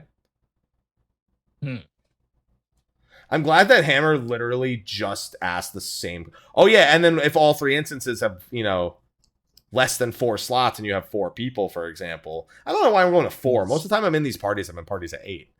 So right. All the same, you know, what if all the instances don't have enough space for your full party? Do they just go over limit and then cut the rest of the people out? Is it possible for them to go over limit? I mean, I'm sure it is, but do they want to? Probably not. Exactly. I think there's I honestly think there's a hard cut. There is, but I can't wait to see this. Why would you want to see this? Because the Reddit threads are great. Entertainment. They are certainly entertainment. Yeah. Now, going back to the housing thing we mentioned earlier. Sorry, I just dropped something that we mentioned earlier from the Gamer Escape interview. They asked about the plot lottery, the plottery, for when like a house is going to become available. I don't know if you know how it works, where you know, when there's a plot that's relinquished or, you know, given up because it's auto demolished, basically there's like an RNG timer So you have no idea exactly when it's going to become available, and you just need to be the first person to grab it when it does. You need to be there and just get lucky. And they asked if there was any consideration to changing it, and they just said this is an anti-RMT system, and it will not be changed. They may add more plots, but they're not going to change the plottery system. Yeah, they sure are. See, Hammer knows. And you have faith people won't bot Ishgard. It's very, very, very oddly placed faith. So, yeah, it's not changing. So good luck, anyone who actually cares about housing. That's why I'm glad I don't. Fuck it. All right, what else do we got here? Sly, I know you got the script club. You don't even have to care. You're like, fuck it. Good luck. Yep. You got it. That's it. Got the good one. You got the good one. Another big question is why the Shadowbringers trust feature only works for one player, because a lot of people like to play with their significant other. Right. And there's actually quite a few reasons for it. For one, there's people using it, allowing multiple players to team up with NPCs. They need to set a program to track whose trusts belong to who. The growth system for them gets complicated, which, by the way, confirms that you will be growing your trusts. And they are not just going to be, matching the level of everything. We've wondered that because at the media tour, they were 73, even though they could have technically just been 80 and synced down to 74. So this kind of confirms it, to a sense, that your trust won't just be matching the level of the dungeon or anything like that. They also mentioned that the demand will be there for players who want to go into the duty finder. And that gets even more confusing. It had to draw the line somewhere, but the most major thing was the AI of them. Because the AI is currently only developed to keep a single player in mind. They need conditions for every situation of 2 or 3 players if they're going to allow you to do partial parties. Which is a big deal. Getting your AI to properly handle having multiple players who are dynamic and have their own decision-making process, not fun. I already don't trust the squadrons with just me, and I only just barely trust the trusts because I've played with them already once. Oh yeah, so when we role play or anything, it's just us.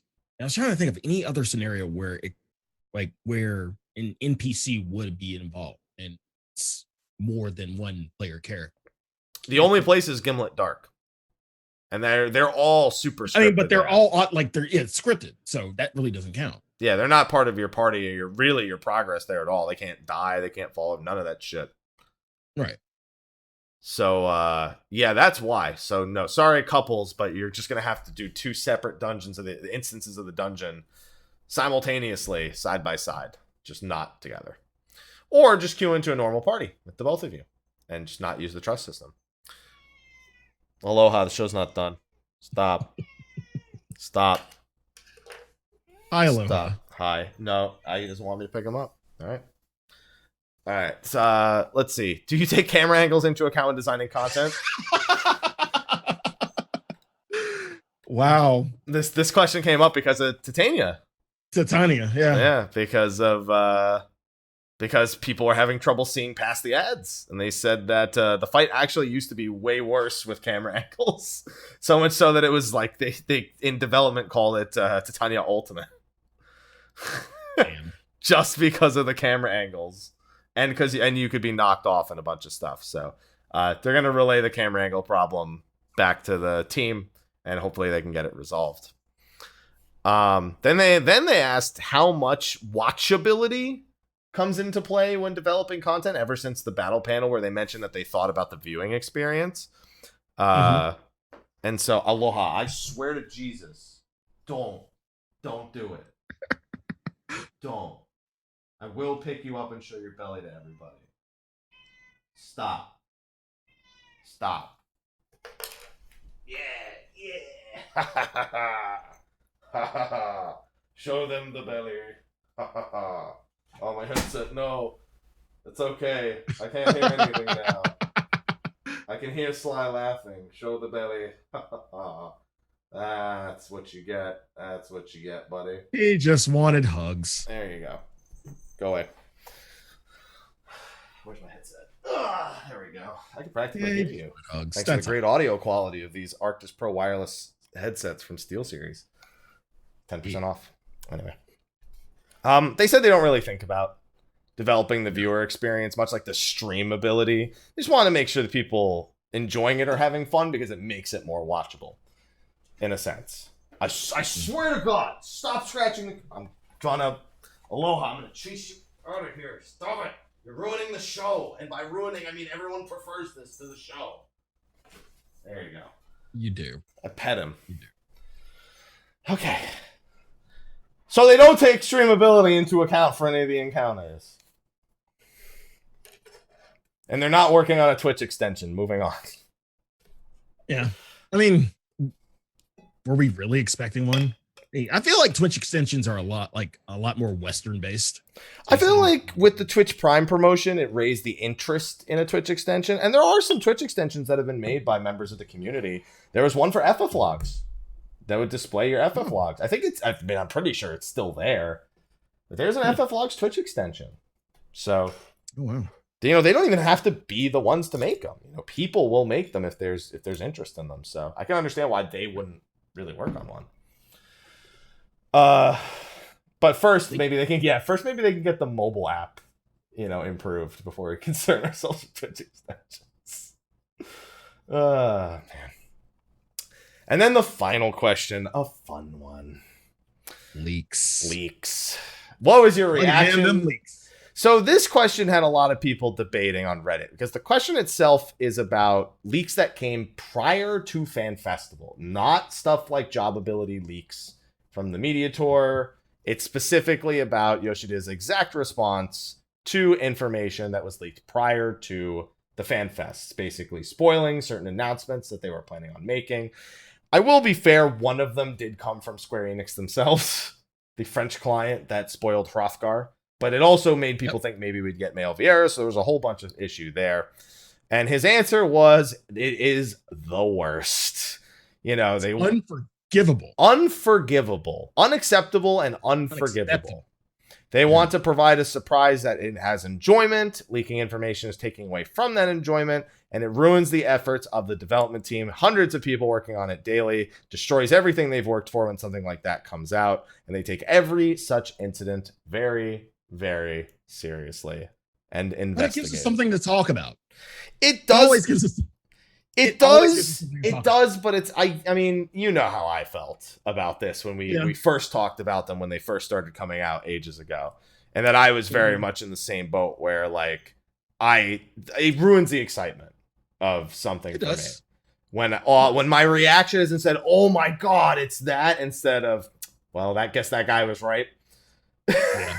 It's very different. I've seen people argue which way, if it does it kill excitement for some people? Does it not? I saw some people say that, Blue Mage, for example, it didn't really affect people's lack of excitement for Blue Mage after the initial release.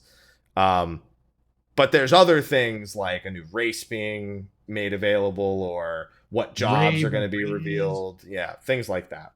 So it's just, he doesn't like him, and I'm not a fan of him either.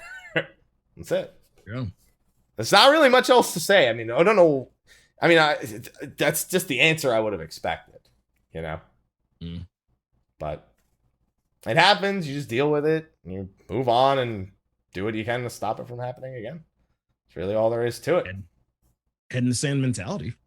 Yeah, that's it. What else can you do?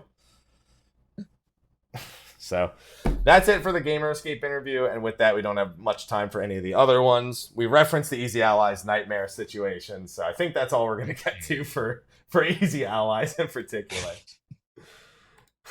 Nightmare. I can't believe you didn't get my Soul Calibur joke. I don't really play Soul Calibur either, but I know who Nightmare is. I know. It's okay. But yeah, unless there's something else you want to cover, Sly, I think that's it for this week. Yeah, I think we pretty much got everything in terms of the interviews. I'm pretty sure more stuff is coming out this week, possibly. Yeah, I was gonna say I don't know about any of that, but we'd hope. Yeah. Oh, yeah, we can talk about the commercial. What's there to say about the commercial? They made a commercial for Shadowbringers, and it's got Hannibal Buress and Tom Holland. I technically already referenced it at the start of the show where I said I was going to introduce you as... I was gonna pretend we had Tom Holland on as a guest, and then I was going to say, nah, just kidding.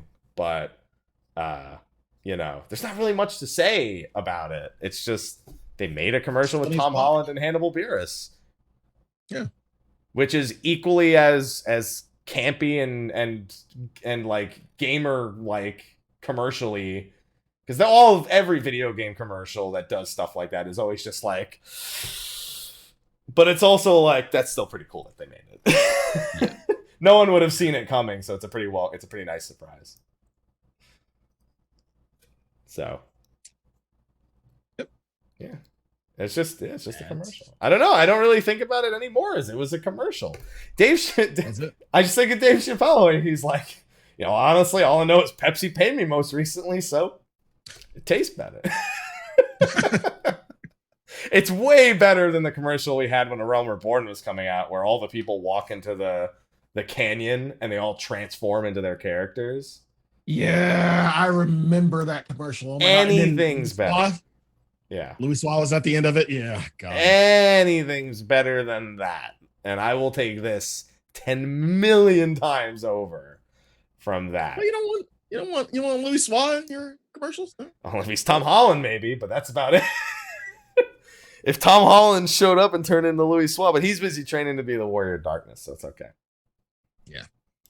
And Hannibal Buress always makes me smile. So that was a good pleasure. It was a combination of people who, I like how everyone was immediately like, well, did Tom Holland have to sign a don't spoil all of Shadowbringers? Yeah, having as much trouble with Shadowbringers spoilers as he does with Marvel ones.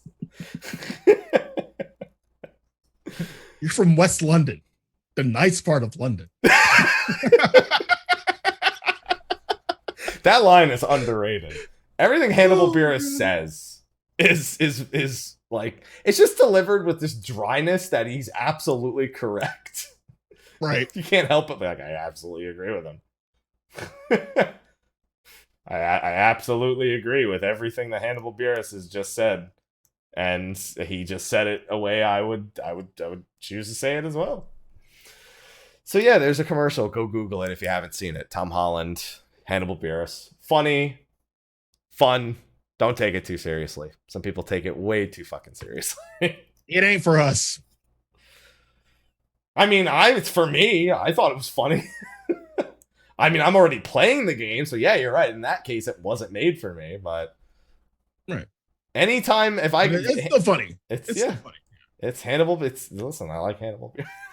That's it. It's like Buress and Tom Holland. What else? What else is there to say? With that, yeah, now I think we can wrap up the show. Yep. So thank you everyone for watching. So Slyh and I have been talking, and the current plan is for next week's show to be Thursday, the day that the server should theoretically be down at noon Pacific. This would be hopefully on the preliminary patch notes, which we normally receive when the servers go down. We are kind of banking on them being available by midday. I haven't actually looked, and we maybe should take this opportunity now to look at patch 4.0 preliminary patch notes. I don't even know that they do. Yeah, they do 4.0 preliminaries. So 4.0 preliminaries came out June 15th at 6 a.m. So that was 4 hours, I believe, after the servers went down. So that, in theory, means we should be fine for a noon show on the 27th. And we're doing this at noon, so y'all can go the fuck to sleep. Yeah. So I can go to sleep, so Slyh can go to sleep. Everyone can go to sleep. Literally, the plan is State of the Realm, stuff my fat fucking face, pass out, wake up for early access. That's the plan. And it'll give you guys something to do the day the servers are down. So it'll hopefully help you pass the time a little bit in case you're someone who can't sleep and is just going to be awake the whole time.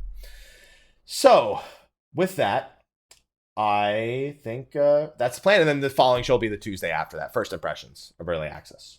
Not really much to say. So thank you everyone for watching this episode of State of the Realm. Thank you to SteelSeries, our sponsor. Thank you to the patrons again, who we thanked full out with all the pog champs and everything. And with that, why don't we do our sign off? So, Slyh, where can they find you at, my good gentleman? You can find me at twitch.tv/Slyakagreyfox, Instagram Slyakagreyfox07, Twitter at Slythefox, youtube.com/The Velvet Room. I play a lot of games. And right now I'm playing Bloodstain, which came out yesterday. Really fun. Like Metroidvanias. Get it? Really good. And yeah, I'm just here so I don't get fined. That's what he says, but he got the opposite of fined. And Happy, where can they find you?